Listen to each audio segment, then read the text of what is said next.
And so my policies will be somewhat different.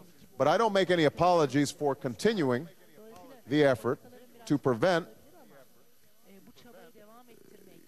bombs going off or planes going into buildings that would kill innocents. I don't think any society can justify that. And so, as I said, 4 years from now or 8 years from now, you can look back and you can see maybe what he did wasn't that different.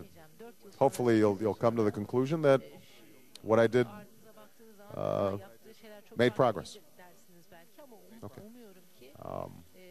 Yes, young lady right here. First of all, welcome to our country, Turkey. My name is Defne Gönenç from Middle East Technical University. I would like to continue in Turkish, if it's possible. Yes. Afterwards. Wait. See, I got mine. Thank you very much. Hold on. Thank you. Size ilk sorum. My first question is that in the event that Turkey becomes an EU member, İttifakı projesi açısından önemi nedir? how is that? Test. Mr. President, can you hear me now? Mr. President, can you hear me now? Mr. President, can you hear me now? Okay, try again. Mr. President, can you hear me now? There you go. In the event that Turkey becomes a member of the EU, how will that affect U.S. foreign policy and for the Alliance of Civilizations? And my second question is a little more personal. We watched your election with my American friends. Before you were elected, my friends who said that they were ashamed of being Americans, after you were elected, said that they were proud to be Americans. This is a very sudden and big change. What do you think the reason is for this change? The United States friendship with Turkey doesn't depend on their EU membership. So even if Turkey continued not to be a member of the EU, the United States in our bilateral relations and in our relations as a NATO ally can really strengthen progress. And I had long discussions with the President and the Prime Minister about a range of areas where we can improve relations, including business and commerce and trade. We probably can increase trade between our two countries significantly, but we haven't really focused on that. Traditionally, the focus in Turkish-American relations has been around the military, and I think for us to broaden that relationship and those exchanges could be very important. In terms of my election, I think that what people felt good about was it affirmed the sense that America is still a land of opportunity. I mean, I was not born into wealth. I wasn't born into fame. I come from a racial minority. My name is very unusual for the United States. And so I think people saw my election as proof, as testimony that although we are imperfect, our society has continued to improve, that racial discrimination has been reduced, that educational opportunity for all people is something that is still available.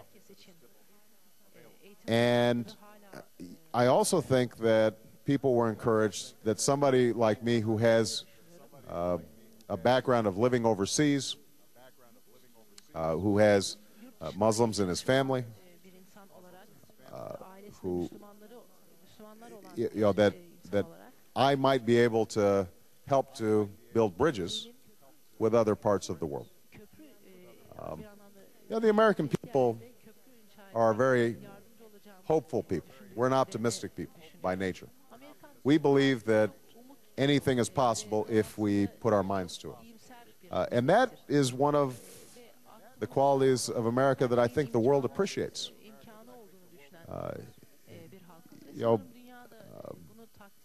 sometimes people may think that we aren't realistic enough about how the world works, and we think that we can just remake the world without regard to history, because we're still a relatively new nation compared to Turkey and how old this civilization is. America's still very new. And so it's true that I think we believe that things can happen very fast, and that transformations in politics or in economics or in science and technology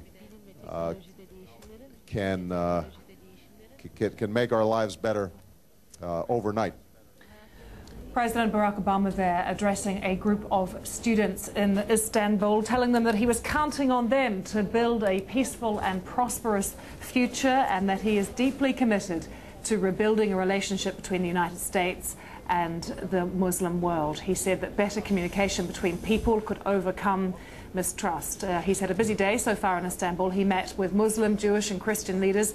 He also visited Turkey's famous Blue Mosque and the Hagia Sophia. This is all part of his efforts to show his respect and his concern for Islam.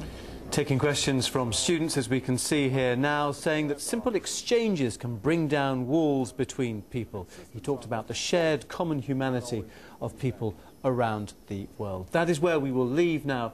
President Obama just drawing to an end. He wants to finish just before prayers in Istanbul. And he's been in the Hagia Sophia this morning. He's moved across the square in the middle of Istanbul. He is now having a tour of the famous Blue Mosque, and this afternoon he is going to be meeting with students and other religious leaders in Istanbul. This is, of course, his last day in Turkey and the last day of his overseas tour. It was an historic speech he gave yesterday to the Turkish parliament. He said that cooperation between the United States and the Muslim world was the only way to defeat Al-Qaeda. He also spoke of his deep appreciation for the Islamic faith and said the United States had been enriched by Muslim Americans. And you can see there he is with the Prime Minister Recep Tayyip Erdogan and talking to religious leaders inside the incredibly beautiful Blue Mosque in the middle of Istanbul. Yeah, the Blue Mosque, the Sultan Ahmed Mosque, one of Istanbul's most famous landmarks, national mosque of Turkey, located, as Lisa was saying, in the heart of the old town, just opposite the Hagia Sophia. It's called the Blue Mosque because of the thousands of hand-painted Islamic tiles inside the vast space that is the Blue Mosque. And Barack Obama really seeming to enjoy this last day of this frantic tour, which has taken him to London for the G20, to Prague and other European capitals, of course. Now, the last phase of that overseas tour before he flies home, his wife Michelle Obama has already left. She left actually ahead of his address to the Turkish Parliament yesterday.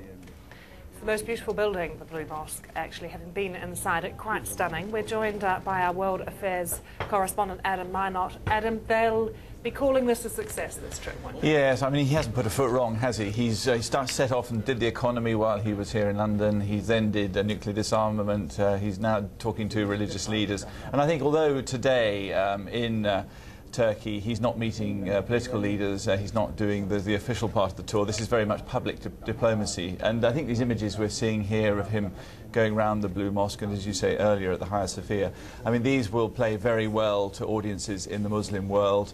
And he's talked about Turkey and its key position. He's described it not where the East and West divide, but where they join up. So I think, yes, he has not really put a foot wrong. And he's going to go home with his approval ratings, not just in the US, but everywhere, very much enhanced. Quite a brave decision, perhaps, to talk about his Muslim past when you consider what a feature that was, what a factor that was in the actual election campaign in the United States, and used very much by his detractors at the time. Yes, but I think he is now so sure-footed. I mean, for example, an opinion poll was done in Turkey in the last couple of days about his approval ratings there, and 39 percent of people questioned said they had faith in him. 9% had faith in George Bush. So, I mean, this guy is taking US relations with the rest of the world onto an altogether different plane. I mean, I think, you know, his Muslim past is a fairly sort of thin one. His father was a Kenyan Muslim, but he is, as we know, a Christian. So, you know, these, as I say, there's pictures of him going round the Blue Mosque and his meetings today with students. He's really talking here to obviously the Turkish people, but also to the people around the world. And I think the message he's giving to a lot of political leaders is that, look, I am fantastically well approved of, not just by you, but by the people that you govern as well. So I think, you know, they literally could not have scripted the past 8 days better. Following the visit also is our Ankara correspondent, Sarah Rainsford. She joins us now from Istanbul as well.